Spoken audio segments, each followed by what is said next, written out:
Alright guys, welcome back to another tutorial, and in this video finally going to start talking to you about classes and objects and some cool things that you can do with them. So first of all, what the heck is a class? Well, the most simple definition is basically a class is an easy way where you can group similar variables and functions together. So say you're making a computer game. Usually all of the functions dealing with enemies and all the variables too you would want in an enemy class.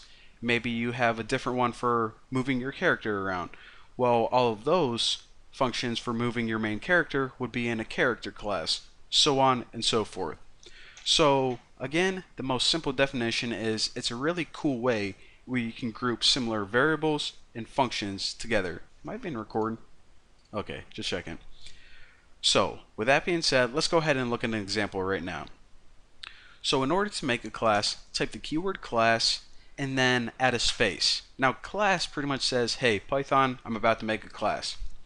Now after this, what you want to do is you want to name your class something, and it's common practice to name it with a capital letter, and this is just so programmers can differentiate between a class and like a normal variable or a function or anything like that. So this is how we make a class called enemy. Now add a colon. Now whatever is indented after this is going to be part of your enemy class. So every variable inside here and every function is going to belong to this enemy class. So let's go ahead and make a simple variable first. So we'll say that each enemy has a life of 3. So now this life variable is actually part of this enemy class. Just remember that. So now what we can do is we can make a couple of functions for this class. So what's one thing that we can do? We'll make a function called attack, and this is just what happens whenever we attack an enemy. Now check this out. Whenever I'm just writing these parentheses right here, what PyCharm did is it automatically filled in this keyword of self. Now this is going to be a little confusing until I finish this program and explain what objects are. But pretty much think of whenever you see self, it means use something from this own class. So if you say, you're going to see later like self attack, it means use the attack function in this class. Self life means use the life variable in this class. Again, kind of confusing at first, but you guys are going to see later on what it does. Alright, so let's make this function actually do something. Whenever we attack the enemy, we'll just do something like print attack, or actually let's print ouch. We'll say that the enemy says ouch. And also what we want to do is we want to subtract 1 from the enemy's life. Now we can't just do this. Check it out. If we just try to subtract 1 from life, we get a little error. What we actually need to do is what I was talking about, put self life. So that's how you access the variables inside your class. So pretty much self is saying, okay, inside this class, take away 1 from the life variable.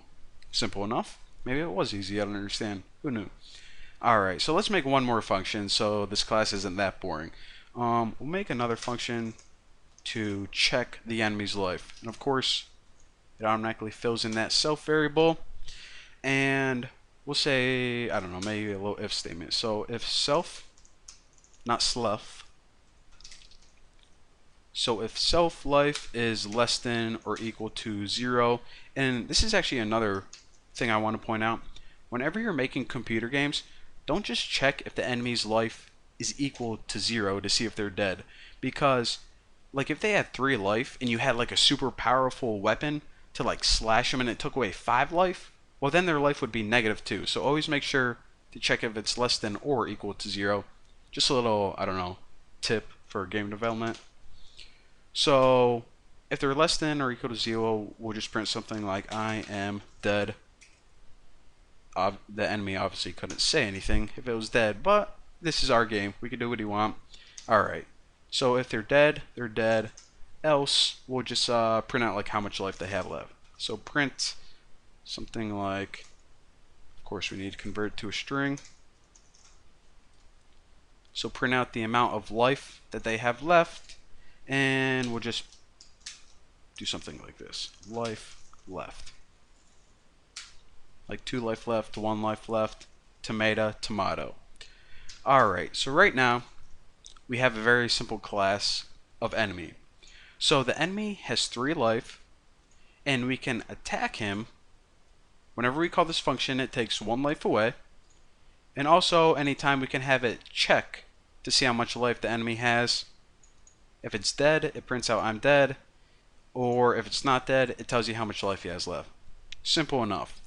Now, if we just try to do something like this, attack, okay, well, that's not working.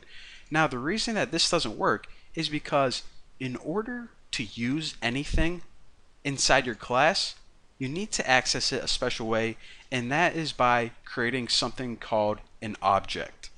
Now, an object, just think of it like this, it's pretty much a way that you can access the stuff inside your class. And I know I just said that twice, but it's actually really important to understand. And they're really easy to make as well. So the first thing you do is you pretty much act like you're making a normal variable. So I'm going to make an object called enemy1. So what you set it equal to is the class that you want to use stuff from. So I want to use the stuff inside the enemy class. So anytime I want to use that, I need this object called enemy1, and it's an object from this class right here. So now we can just do something called enemy1 attack, and what this pretty much means is this. It says, okay, enemy1 is an object from what class? Well, enemy. So go to the class enemy, and once you're in there, use attack. So now if we try to run this, it would say ouch, because it just took 1 away from the enemy. And actually, if we check life to make sure that worked, whenever we run this, said, okay, it starts with 3, of course. So we're going to attack this enemy once, say ouch, and then it says 2 life left. Now, I want to show you guys one other really cool thing, and this is probably the main reason that people use classes all the time. See, each object is actually a copy of its class. So each object is actually independent of one another. So check this out. Don't understand what I mean? You will in just a second. Say that we have enemy1, and say we have another enemy called enemy2. Actually, let me code this entire thing, and then I'll talk you guys through it. And let me do this. Alright, so what's going to happen is we're going to make 2 objects, or 2 copies from this class. One of them is going to be stored in the object enemy1, and another one is going to be stored in the object enemy2. Now each of these are pretty much think of them like their own enemies. So each of those has 3 life each. So whenever you attack enemy1, it doesn't affect enemy2. So let me run this and I'll show you guys what I'm talking about. So we created 2 objects, we attacked enemy1 twice, and then checked its life, and it had 1 life left. However, enemy2, it still had 3 life left.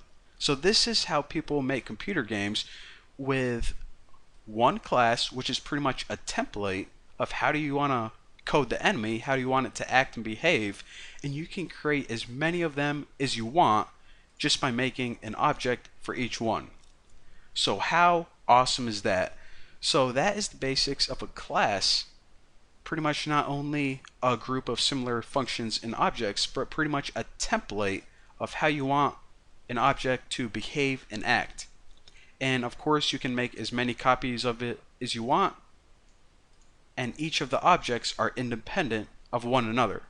So if you guys don't completely understand this, or it seems kind of like unfamiliar, whenever we start making other programs, it's going to become second nature and also really easy to understand. But that is the basics of classes and objects in Python. And also, if you have any questions, then ask me on my forum. But for now, thank you guys for watching. Don't forget to subscribe, and I'll see you next tutorial.